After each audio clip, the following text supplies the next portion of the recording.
exercise it, renew it, or watch it fade away. Some kind and considerate person asked me a tough question on my YouTube channel today. If I were the top dog, what would I do to usher in a resource-based economy? I'm paraphrasing. We're talking about ideas that Peter Josephs, the founder of the Zeitgeist movement, espouses in his work. The question has me thinking, and I'll address the core of it later in another post. I need to think about it a bit more. But the first thing that came to my mind is, how would I get buy-in from 5% of the global population? That's just a start. And then 3 questions popped into my mind. What do you want? Why do you want it? How are you going to get there? These are 3 core questions all of us have to wrestle with. The first one seems easy, but how many people do you know who really understand what they really want? Let me ask another question. What motivates you? What motivates your reasoning? Is it a combination of emotional responses and learned behaviors, plus a parroting of certain language and ideas that you picked up somehow, subconsciously? I mean, your way of thinking didn't come from somewhere deep down inside you, did it? And yet, you take it for granted that your thoughts are your own. Why is that? Deep. Oh no, not another tough question. How do we manufacture consent? How did we get into this set of living arrangements? You'd have to do a lot of reading across domains of interest just to start to answer those questions. Then you'd have to train yourself to understand complex systems, because this set of living arrangements is highly complex. You'd have to buff up your understanding of some pretty complex theories as well, like, for instance, complexity theory. What? Don't go there. I hear you. Take a deep breath.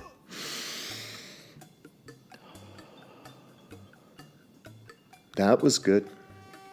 The first step to understanding the first question is to admit that you don't know why you want what you want. You want a truck, and you think you know why you want a truck, but you really don't know why you want a truck. I know, you think I'm nuts. Of course you know why you want a truck. Your truck is your corporate utilitarian vehicle, and you need it to survive. Or do you? You see, one of the problems is that you simply can't imagine a world in which you don't need a truck to survive. You don't need it to signal your manhood to your tribe. You don't need it to do donuts at a famous intersection in your city. And you don't need it to get from point A to point B. You don't need to borrow money to buy it. You don't need to buy insurance for it. You don't need to pay to park the damn thing somewhere. Hell, you don't need to maintain it or sell it or die in it. There are lots of other ways to get around. Walking is healthy. Riding a bike is healthy. Taking public transportation in a community of people that have been brought up to be polite, considerate, and helpful is much healthier than listening to a shock jock in a traffic jam. No, not now. I won't bore you with the studies, the evidence, the science, the psychological and physiological accrued benefits of living as Homo sapiens have lived for tens of thousands of years. What do I want? Well, I don't want a lot of baggage weighing me down. I don't want layers of identity confusing me. I don't want to feel outraged or to feel oppressed. I don't want to be stressed out all the time, that's for sure. I don't want a lot of truly useless, cheap shit clogging up my life and spilling out of my closets and into landfills. And I don't want to worry about money all the time. I want a few inspiring relationships. I want to feel vital and strong. I want the freedom to dream and do what I want. I want a pat on the back and a sincere smile when I do a good job. I want to wake up every morning and go to bed every night feeling like I made a difference while having an overwhelming feeling of loving life. I want to feel that beautiful wave of gratitude wash over me every day. Why do you want that, mister? Wow, that's a much harder question. Again, I'd need to be intellectually curious and willing to do some reading across domains to answer that question. I'd need solid relationships with some mentors. I'd have to figure out how human desires work. Where do desires come from? Did I just wake up in the morning one day with this ingenious realization that I had to start smoking because... fill in the blank. Oh, I do remember Winston tastes good like a cigarette should. No. I need to start vaping. Everyone is doing that these days. I just want to fit in. I'm not an American psycho. I'm just human. The first step to answering the why questions is to admit that you really don't know why. Then you can start doing some mind and soul searching. You can do some research, and then, only then, you might figure it out. I know. You thought the how question was the toughest, but it's not. In a community, we have all the tools and expertise at the ready to sort anything out.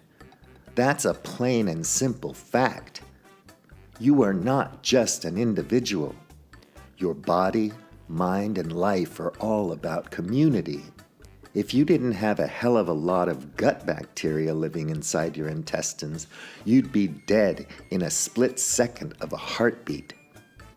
If you didn't live in a community, the water would stop flowing, and if you didn't know where to get drinkable water, you'd be dead in a few days. Think of all the busy people around you going about their business, and what it really means to you. Now, think of a problem. If you had access to those human resources, to that social capital, to that intellectual capital, to that aggregate of human caloric energy and power, there is nothing you couldn't accomplish. And I mean you as in you all, because you are nothing without a community. We can expand on all of this, of course, but the main point is that if you can't answer these questions, you can't even begin to imagine how to start building a resource-based economy. There are material resources having to do with the carrying capacity of the earth. And there are the emergent and just as tangible resources having to do with human spirit, imagination, creativity, motivational power, and force of action. If we understand how those things really work, then you can bet that some generation in the future will boldly go where no human has gone before. Be curious. Study primary sources. What do I mean by that? Read the works of people who have done the work, and stay the hell away from pop culture, shock jocks, and circus acts that are paid for by you, the taxpayer, the consumer. You need to focus on things that have been well thought through. You have to become addicted to the work. Go ahead, tomorrow, when you get up, do some breathing exercises and some push-ups, and then take an hour-long walk. Then read a good book for a half hour.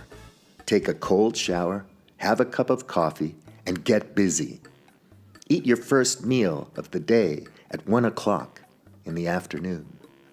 Make sure you're eating whole foods, hopefully from a market where you know the vendors personally. Do something like that for a month and tell me how you feel. This is human life, people. Exercise it and renew it, or watch it fade away. You, my friend, are a creator, not just some robotic consumer. All right, thanks everybody. William T. out.